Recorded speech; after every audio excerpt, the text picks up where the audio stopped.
Hi everyone, we're going to go over the growth forecast in this video.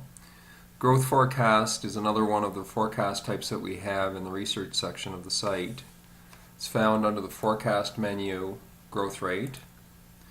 The way this is structured is we actually have the industry averages applied to the companies to allow us to project growth rate forecasts.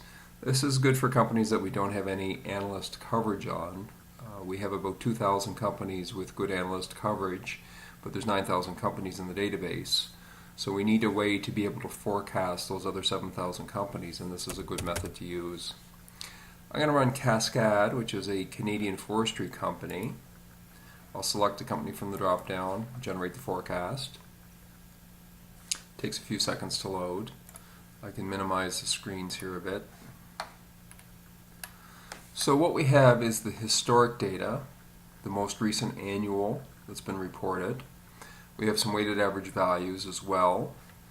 And we have the growth rates. These are coming from the analyst consensus numbers for the industry that the company is in.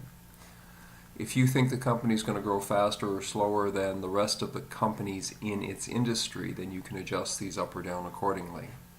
But for now, we'll just leave these in place. So we can see the revenue, for example, for Cascade, $3.6 billion up to $3.8 billion over this 5-year period.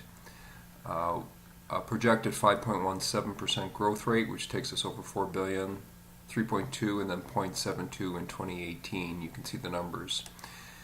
The weighted averages are the numbers for each of the line items over the last 5 years. What we're actually doing here is we're applying this growth rate against the most recent fiscal year, but you can actually see the weighted averages as well because it's helpful to see in this case. This allows us to generate the income statement forecast for this company. If we're comfortable with this, we can save the forecast. If we want to see it on a common size basis, how these numbers would compare to the historical, we can see that as well. If we want to adjust or edit any of those, simply click back on this. We can adjust and update any of the fields in here. When we're happy with it, we can save it. If we make changes, we can actually recalculate as well too. So again, the growth rate forecasts are really for those companies that we do not have any analyst coverage for, and allows us to generate a growth projection or an income statement forecast for the particular